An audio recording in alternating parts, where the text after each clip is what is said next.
Assalamualaikum warahmatullahi wabarakatuh. Hai, di sini saya akan menjelaskan tentang metode analisis kebangkrutan. Perkenalkan, sebelumnya nama saya Ica Della Andrinia Rahab. Dosen pembimbing saya Bapak Boy Fadli SE MAK. Pertama, saya akan membahas definisi analisis kebangkrutan.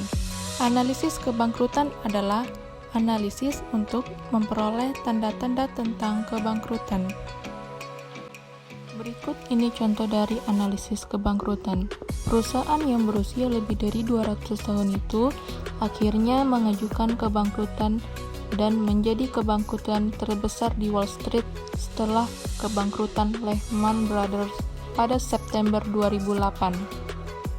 MF Global yang dipimpin oleh mantan manajer umum Goldman Sachs dan mantan senator dan gubernur New Jersey, John Corzine, diketahui meningkatkan risiko utang negara Eropa pada akhir 2010 dari 1,5 miliar US dollar menjadi 6,3 miliar US dollar. Tetapi meningkatnya masalah krisis Eropa membawa MF Global ke titik berbahaya sebelum Moody's menurunkan peringkatnya satu langkah di atas. Faktor-faktor penyebab kebangkrutan. Yang pertama, faktor umum. Faktor umum dibagi menjadi 4. Yang pertama, sektor ekonomi. Faktor penyebab kebangkrutan dari sektor ekonomi adalah gejala inflasi dan deflasi pada harga barang dan jasa, kebijakan keuangan, suku bunga, dan devaluasi atau revaluasi uang dalam hubungan dengan uang asing, serta neraca pembayaran, surplus atau defisit dalam hubungan dengan perdagangan luar negeri. B. Sektor sosial. Faktor sosial yang dapat berpengaruh terhadap kebangkrutan cenderung pada perubahan gaya hidup masyarakat yang mempengaruhi permintaan terhadap produk dan jasa. Faktor sosial lain yang juga berpengaruh yaitu kerusuhan dan kekacauan yang terjadi dalam masyarakat. Sektor teknologi. Penggunaan teknologi informasi menyebabkan biaya yang ditanggung perusahaan membengkak, terutama untuk pemeliharaan dan implementasi. D. Sektor pemerintah. Kebijakan pemerintah terhadap pencabutan subsidi pada perusahaan dan industri. Pengenaan tarif ekspor dan impor barang yang berubah, kebijakan undang-undang baru bagi perbankan atau tenaga kerja, dan lain-lain. Faktor internal perusahaan.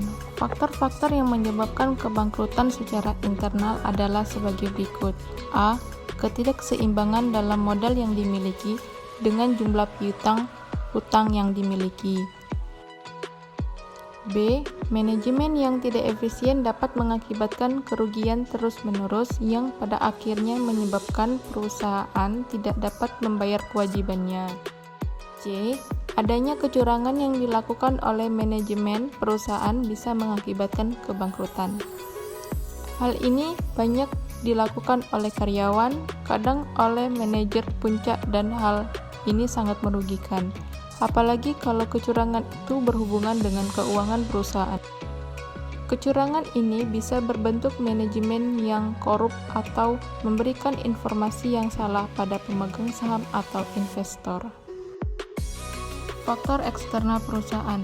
A. Sektor pelanggan. Perubahan dalam keinginan pelanggan yang tidak diantisipasi oleh perusahaan yang mengakibatkan pelanggan lari sehingga terjadi penurunan dalam pendapatan. Hal ini berguna untuk menghindari hilangnya konsumen, juga menciptakan peluang untuk menemukan konsumen baru dan menghindari penurunannya hasil penjualan, sehingga akan menurunkan pendapatan yang diperoleh dan mencegah konsumen berpaling ke pesaing lain. B. Sektor pemasok. Kesulitan bahan baku karena supplier tidak dapat memasok lagi kebutuhan bahan baku yang digunakan untuk produksi. Perusahaan dan pemasok harus tetap bekerja sama dengan baik karena kekuatan pemasok untuk menaikkan harga dan mengurangi keuntungan pembeliannya tergantung pada beberapa jauh pemasok ini berhubungan dengan perdagangan bebas. C. Sektor pesaing. Semakin ketatnya persaingan menuntut perusahaan agar selalu memperbaiki C. Sektor pesaing. Semakin ketatnya persaingan menuntut perusahaan agar selalu memperbaiki produk yang dihasilkan, memberikan nilai tambah yang lebih baik bagi pelanggan. Perusahaan jangan melupakan pesaing, karena kalau produk pesaing lebih diterima oleh masyarakat, maka perusahaan tidak akan kehilangan konsumen dan mengurangi pendapatan yang diterima. Analisis kebangkrutan model Altman Z-score. Z-score merupakan skor atau indeks yang digunakan untuk memprediksi, menilai probabilitas kebangkrutan sebuah perusahaan dalam waktu 2 tahun ke depan. Formula Z-score diperkenalkan dan dipublikasikan pada tahun 1968 oleh Edward Altman. Pada saat itu, Altman adalah asisten profesor keuangan di Universitas New York. Analisis kebangkrutan Z-score adalah suatu alat yang digunakan untuk memprediksi tingkat kebangkrutan suatu perusahaan dengan menghitung nilai dan beberapa rasio, kemudian disubstitusikan dalam persamaan diskriminan. Rumus ini adalah model rasio atau nisbah yang menggunakan multiple discriminant analysis.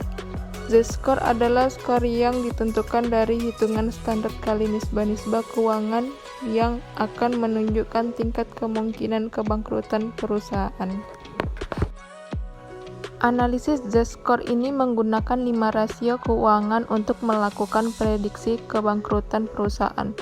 Metode ini dilakukan dengan cara Z sama dengan X1 tambah X2 tambah X3 tambah X4 tambah X5, di mana X1 itu aktiva lancar atau hutang lancar, X2 itu laba ditahan terhadap total aktiva, X3 itu laba S3 itu laba sebelum bunga dan pajak atau total aktiva, X4 itu nilai pasar modal terhadap total bunga, X5 itu penjualan terhadap total aktiva.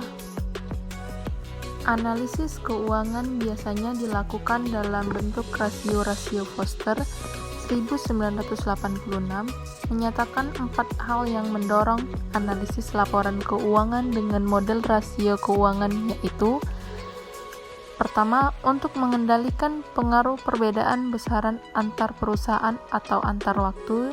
Kedua, untuk membuat data menjadi lebih memenuhi asumsi alat statistik yang digunakan.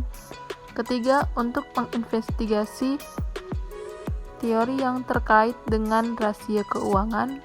Dan yang terakhir, keempat, untuk mengkaji hubungan empiris antar rasio keuangan dan estimasi atau prediksi variabel tertentu, financial distress.